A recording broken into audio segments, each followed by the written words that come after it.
Welcome to Unstitching ADHD Urban Ed Talks. I'm your host, Dr. Stanley Ekiyo.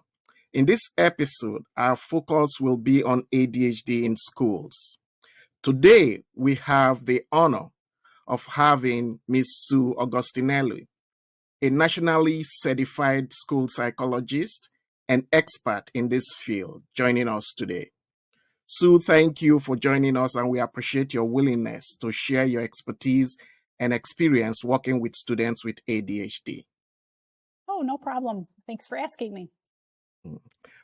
So as you said, I'm a nationally certified school psychologist. I've been working in the Rochester City School District for 28 years, and then I have an extra year outside. So I'm in my 29th year, and I've had lots of experience dealing with students with ADHD.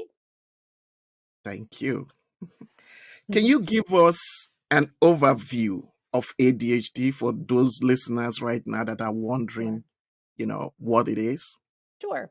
So the first thing I want to say is that the names of ADHD have changed over time, but it all still means the same thing. We have students that present with what we call more ADD, so without the hyperactivity, where you're unfocused, inattentive, and then some students have the hyperactivity with it. Sometimes they call it just ADHD. It all still means the same kind of symptoms. Not every student is the same. Not every student has every symptom. Some students are just really incredibly hyperactive, but they're able to focus, if that makes sense. And some kids have difficulty with impulsivity and hyperactivity, but the inattention isn't an issue.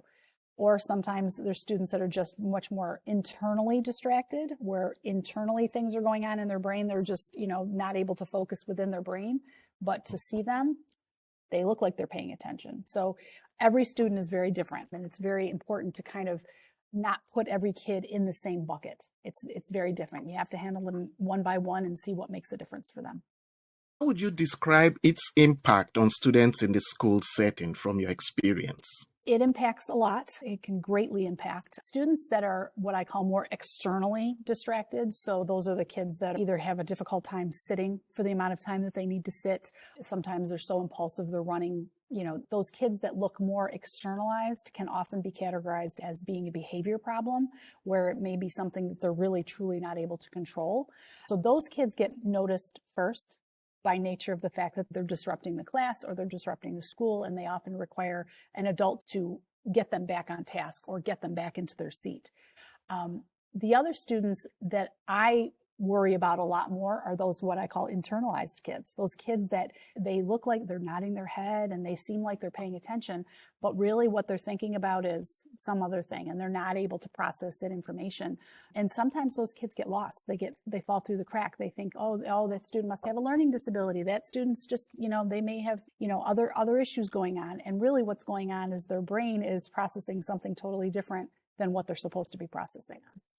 So how do you identify and diagnose ADHD students in your district based on your experience? Yep.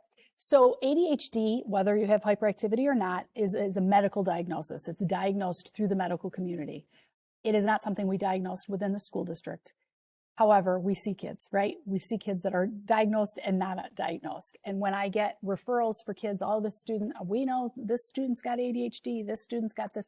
The first step is to do a lot. From a psych standpoint, we do a lot of work behind the scenes. We look at history, we look at medical history, we look at all sorts of other things. Are they able to hear? Are they able to see? Was this the first time all of a sudden now they're not able to focus? Or they're all of a sudden jumping out of their seat, but they're in fourth grade and there's never been a complaint about this in the past.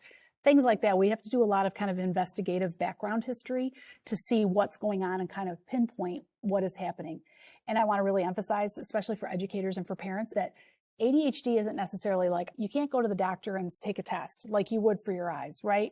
If you're having difficulty seeing, you go to the optometrist, they give you a bunch of, they put those things in front of you and they give you an exact diagnosis. ADHD, unfortunately, is not one of those things. A lot of times ADHD is just a group of symptoms, and there are things we rule out. We rule out as an education system, and the medical community rules out. And then you kind of boil it down to, well, it's got to be ADHD then, because we've ruled out all these other things. I wish it could just be as simple as taking a test. I really do, because it would rule out a lot of things, because everybody looks ADHD. I look ADHD if I've had too much coffee, right?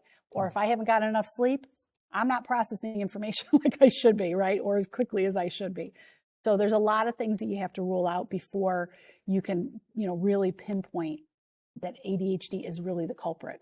And ADHD is really, if you truly have ADHD, it's a chemical imbalance in your brain. So it's not simply saying, oh, this student is naughty, they're not getting enough sleep, they're eating too much sugar. It's not just that. There's a chemical imbalance in the brain that's making their front part of their brain kind of sleepy. And it's that front part of your brain that tells you, I need to sit in my seat because the teacher's talking to me right now. I'm not going to jump out of my seat. It's that screen or that thing that makes you stop and think. I had a doctor at one point in my career, and I can't remember for the life of me who it was, but I remember they described the student as having a Ferrari engine in a Honda. That their engine is ready to go. They're ready to be on a racetrack, but they're driving down the road in a Honda minivan. So that analogy kind of always stuck with me because it's a really good pinpoint of an analogy, like the bodies are ready to go. So with what you just described, it's a process, right? Yes. So what will be your advice to professionals out there like teachers and administrators, that suspect what they are seeing is ADHD? What will be your advice so that they don't make conclusions based on what they are seeing? The first thing I would say to any educator, administrator or otherwise, is I would say things like, they're showing signs of. I would describe the behavior versus saying, I get a lot of people that come to my office and they say, oh, this student's got autism, this student's got ADHD, we're not the people that diagnose that. So I would very much hesitate for people to say, this student has. Because the first thing I say to that person when they say that to me is, they've got a diagnosis then? Because you can have symptoms of things, but not necessarily have that diagnosis. So I would greatly encourage people to say, I'm seeing these symptoms. Instead of just kind of trying to call it a label, tell me what you're seeing. That's more important to me than you telling me that the student has ADHD. Well, you suspect they have ADHD, they may not. I would definitely get a hold of, every building has an MTSS department or MTSS team. Every building has school psychologists in it. I would absolutely make that kind of a referral and have that conversation and say, these are the things I'm seeing. As a psych, the very first thing I'm going to do is go in the classroom. I'm going to go look at the student. I'm going to put my eyes on the student and I'm going to say, I can tell you, I've seen enough where I'm like, and I'm not saying I can diagnose because I can't, but I can see enough to say, oh, listen, this is what's going on in this classroom. Now I'm going to go do some investigation.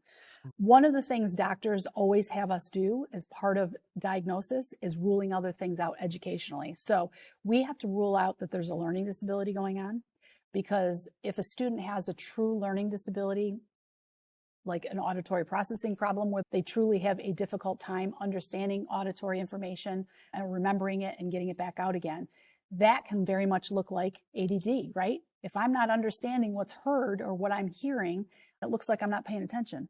And those students often get are you paying attention? Are you pay attention better? So we have to rule out a learning disability. So that's going to be one piece of things, is that the psychologist will need to do a bunch of evaluation pieces to that. There's a lot of observation. The other thing that I would say is students that truly have ADD everywhere. They can't turn it on, they can't turn it off. So they're going to have it on at 11 o'clock at night at your house. They will have it on at 6 a.m. in the morning. So if they're hyper, they're hyper. If they have ADHD or if they have ADD, you're going to see it across everywhere. It's not going to just be during reading instruction or during math instruction. So that's another piece of things that, we have conversations with the parents. And a lot of times when things are obvious, parents are like, oh, I already talked to the doctor. Listen, this kid, I take them to church and they're all over the place at church, and we don't tolerate that. Or I can't take them to the grocery store because if I do, this is what happens. So parents that have been dealing with this for long enough, if it's truly ADHD, they're going to be like, oh, glad you called. I could have told you that's what was going on. So there's a lot of things that we rule out. Good. So for a parent that is finding this information for the first time, that maybe they don't know, they just think it's a kid being a kid because most kids are active at the early stage, Yes. everybody wants the kid to be active, right? Yes, of So course. for parents like that, from your experience, how do you people get them on speed? How do you get them to understand what's going on, so that they can be partners in the process? Mm-hmm. So if a referral comes to me from a teacher and they haven't had a discussion with a parent yet, I'll have like a parent teacher conference with the teacher. If they have more than one teacher, if they're seeing it in phys ed, I bring them the phys ed teacher or the art teacher or the Spanish teacher, whoever it is, and have kind of conversations about, okay, at home, what are you seeing? Are you seeing any of these things at school? What are the things that we're seeing? These are the things that we need to define and figure out. And then from there, once we've gathered that information, usually what I'll say to the parent is before you go to the doctor, I usually ask, have you already gone to the doctor? Have you already shared this stuff with the doctor? Do they have diagnosis? But a lot of times what I'll do is I'll say, hang on, before you go, let me sign this consent because I need consent. And I want to do a little bit of testing to figure out what's going on here. So there are checklists that we have that we can provide across different settings. So parents, teachers, and multiple teachers in multiple settings, I can have them fill out kind of their standardized questionnaires and their normative measures based on what you're seeing at home. How often do you see this? And then it kind of quantifies it like, oh, well, I don't see any hyperactivity at home, but I see tons of inattention. They can't remember one thing. I tell them to go up to their room and, go grab this jacket from your closet and come on back down. And they come back, they go up to the room and then they come back down. They can't remember what I said to them. Things like that. It'll quantify everything. And then I can compare things across different settings and provide a little bit more standardized data. And then also ruling out the presence of any kind of a learning disability as well. Then that gets written up. And then if we're still seeing that we've tried some interventions and we're still seeing that I think it's probably a good idea to go to the doctor, then at that point I would give those reports to the parent and ask that if the parent is wanting to pursue any kind of diagnosis, I would give that and have them go to their doctor. So what role do accommodations and modifications play in helping students with ADHD succeed? Yeah. So a lot of times I tell teachers, I've had teachers really get hung up on that diagnosis, having those letters in their health file. And sometimes that takes a while. Sometimes doctors are like, let's wait and see. Sometimes parents they just don't have an interest in finding that stuff out. So what I say to teachers and educators is, does it really matter? Let's talk about the behaviors. Let's go with the assumption that we've done all of this work and we're all kind of like, we really think this is not a naughty behavior. This is we really can't control ourselves behavior. Let's treat it as it is. And so then we work on putting things in place that could make an impact for the student and make things better for the student and also better for his peers that are around him that may be getting disrupted as well because, Johnny is all over the place, getting out of his seat, falling out of his chair, things like that. There's a lot of tools for the trade and it all is really behavior dependent. A lot of times teachers will say to me, oh, I see this, and they give me a laundry list of behaviors. And I say, okay, if I can fix one of these, if I can take one of these behaviors away, give me the biggest bang for your buck. Which one would make the most difference to you? And we start with that. Okay, let's work on that. Let's start there. Let's see if we can get this modified for him so that he's not doing that anymore. And then we'll work on the next most important behavior for you. There's some simple things that we can do that have made huge impacts across years. One of the examples is for students that are having a hard time understanding where their space are, I give them more space. I give them a visual. I will tape on the floor around their desk a box. And it's not a small box. It's not like I'm trying to confine them to a small space, but I'll give them a big box on the floor and it'll be, usually I have red tape and it's a visual and they know I can stand up at my desk. I can lay in my chair. I can lay across my desk, but I can't move out of this box when it's seat time. I'm going to do whatever I got to do to get my work done, but you got to stay within that box. Same thing for younger kids that are on the carpet. I give them a visual area to stay in. And then you can literally just say, without interrupting your instruction as a teacher, to say, oh, red box, or some sort of cue word. And the kid's like, oh, because remember, these are kids that are not naughty. They're not doing this on purpose. They need multiple reminders. And some kids need preferential seating. Some kids just need all of the kids to be behind them. So they're behind my back and I'm not looking at them. If they're not in my visual field, I'm able to pay attention to what's going on in front of me with the teacher. There's just a lot of tips of the trade for that kind of things. There's a lot of stuff online as well. Lots of trial and error tips that people can try and see. Some kids need more tactile input. to pay attention, so that if I'm playing with something like a fidget toy, or it can be anything. It can be a piece of Play-Doh. It can be a lot of those fidgety, gadgety things that you can get. I had one doctor suggest, because the student we gave him a koosh ball and they were throwing it up in the air. Okay, well, that's obviously going to cause more disruption, and the kid looks like he's playing now to the other kids. So how come he gets to play and I don't get to? So we suggested, the psychiatrist, or I don't know if it was a psychiatrist or a psychologist, but they suggested, how about some hand lotion? How about non-scented? We got allergy-free, non-scented. And when he needed to do that, just give him a little pump of hand lotion, and just, hand lotion is never going to hurt anybody, right? It just makes his hands really nice and soft. And it made a huge difference for him. Huge difference. It wasn't loud. It wasn't anything. He just got a little pump, and that was it. And he was able to kind of focus on what was going on. So I know a while ago you said something about, it's not something that is only, that does manifest only in schools, right? If you have ADHD, it's across the board. So there might be a parent out there wondering, you know what? I want to support, or a caregiver, I want to be involved, but I don't know what to do to support my kid in school. What would be your advice to that listener right now? I would absolutely say you should be involved anyway. The teachers should be involving you. And if they haven't, get involved. I would ask you can come in and observe, although I would say observing, your student might then feel, oh, I'm naughty. Here comes mom. Here comes dad. Here comes grandma. Oh, I'm in trouble now. So you don't want that to happen. And it also can change the behavior in the classroom when you're in there. I try to slide in the back and, as quietly as I can, because I want to see as authentic of an environment as I can.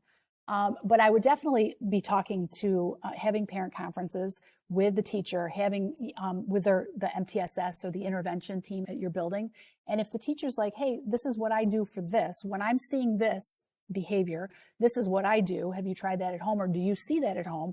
And it's also a good way to just kind of share ideas, but also share what's going on in the classroom. But maybe at home, I don't have that at all, but I got this going on, and pick everybody's brains.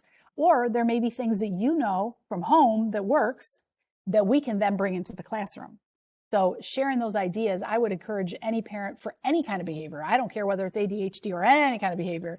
Your student, and you probably have a lot of good tips of the trade that work for your student that we can absolutely utilize in the classroom. So I would definitely encourage a lot of collaboration between home and school. About teachers and administrators, from your experience, have you seen trainings, professional learning experiences that are ADHD specific? There's a lot of stuff online. Dr. Russell Barkley is one of the leading psychologists out there for ADHD. And I know he does a lot of online things, but he also has a lot of books and checklists and things like that we can use. He's definitely somebody that I would look up and get some resources for him. Ross Green is another one, Dr. Ross Green. There's a lot of stuff out there. The thing I want to make sure I really want to emphasize is that it isn't one intervention fits all students. It's very much student specific. And it also can be that something works today, but it's not going to work tomorrow. And I know teachers get really frustrated because they get right on a good path, right? Like, oh my God, this taped red box is working great. And then all of a sudden it doesn't work anymore. And the teacher's like, oh, it doesn't work anymore. And they get frustrated. It doesn't mean that the red box won't work again. It's just everybody's different on a different day, right? One day I wake up and I'm raring to go, and the next day I'm dragging my feet, right? So you can't give up on everything. If we had a pill that we could just literally say, okay, this is done now. My vision's better now that I've got a pair of glasses. I wish it could be that simple, but it's just not. It's a culmination of just continual trial and error. Are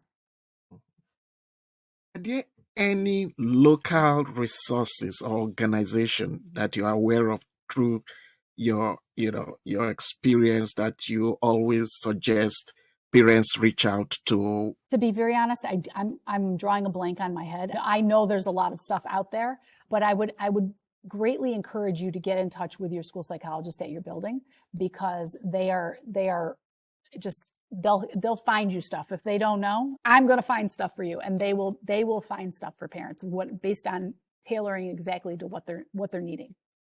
So as we try to wrap this up, is there any final word, anything you would want to say to our listeners right now? I would just say there's a lot of supports out there, and there's a lot of things that can happen within the classroom without automatically going all the way to special education or all the way to 504. There's a lot of good first teaching that can happen and a lot of interventions that can be put in place, very simple interventions that can really make a huge difference for students. I think that sometimes educators if they get this diagnosis of ADHD for a student, they automatically think that we need to automatically go all the way to special ed and this kid needs a small class. And that's just not the case. There are students that will need that. They need to go all that way that far. But it's a trial and error, and there's a lot of things that need to happen to be put into place to keep students in gen ed as long as they can stay in gen ed, as long as they're successful in getting their educations. Hey, thank you so much, Sue, for sharing your expertise and insight on ADHD in schools. Your advice will undoubtedly benefit educators, parents, and students alike. We're hoping you'll join us next time. We also want to express our deep gratitude to our listeners for their continued support and engagement. Your participation is not just welcomed, but it's crucial. So please subscribe, share, join our community so that together we can unravel the complexities of ADHD. Thank you for tuning in.